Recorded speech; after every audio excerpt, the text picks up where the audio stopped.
सूरत काफ में अल्लाह ताला नबी पाक सल्लल्लाहु अलैहि वसल्लम से फरमाते हैं, ए मोहम्मद सल्लल्लाहु अलैहि वसल्लम, इनके सामने एक मिसाल पेश कर दो। दो शख्स थे, इनमें से एक को हमने अंगूर के 2 बाग दिए और उनके गिर्द खजूर के दरख्तों की बाड़ लगाई और इनके दरमियान काश्त की जमीन रखी। दोनों बाग खूब फले फूले और बराबर होने में उन्होंने जरा सी कसर भी ना छोड़ी।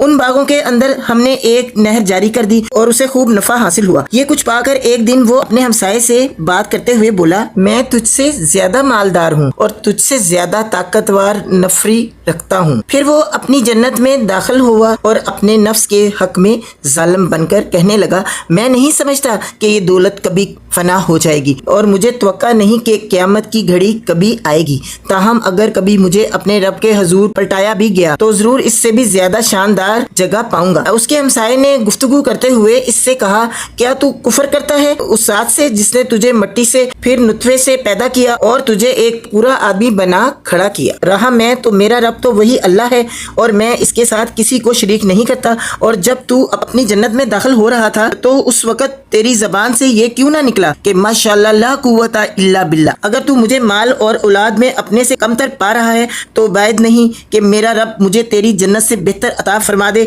और तेरी जन्नत पर आसमान से कोई आफत भेज दे जिससे वो साफ मैदान बनकर रह जाए या इसका पानी जमीन में उतर जाए और फिर तू इसे किसी तरह ना निकाल सके। आखिरकार हुआ ये कि इसका सारा समरा मारा गया और वो अपने अंगूरों के बाग को टिटों पर उल्टा पड़ा देखकर अपनी लगाई हुई लागत पर हाथ मलता रह गया और कहने लगा, काश मैंने अपने रब के साथ किसी को शरीक ना ठहराया होता। ना हुआ अल्लाह को छोड़कर इसके पास कोई जत्था के इसकी मदद करता और ना कर सका वो आप ही इस आफत का मुकाबला। उस वक्त मालूम हुआ कि कारसाजी का अख्तियार खुदाए बरहक ही के लिए है। इनाम वही बेहतर है जो वो बख्शे और अंजाम वही बखैर है जो वो दिखाए। 37 और 38 आयात की छोटी सी तफसीर है, वो भी सुने। यानी जिन बागों को वो अपनी जन्नत समझ रहा था, कम ज़रफ लोग जिन्हें दुनिया में कुछ शानो शौकत हासिल हो जाती है हमेशा इस गलत फहमी में मुब्तला हो जाते हैं कि इन्हें दुनिया ही में जन्नत नसीब हो चुकी है। अब वो कौन सी जन्नत है जिसे हासिल करने की वो फिक्र करें। यानी अगर बिलफर्ज कोई दूसरी जिंदगी है भी तो मैं वहाँ इससे भी ज्यादा खुशहाल रहूंगा, क्योंकि यहाँ मेरा खुशहाल होना इस बात की दलील है कि मैं अल्लाह का महबूब और इसका चाहता हूँ।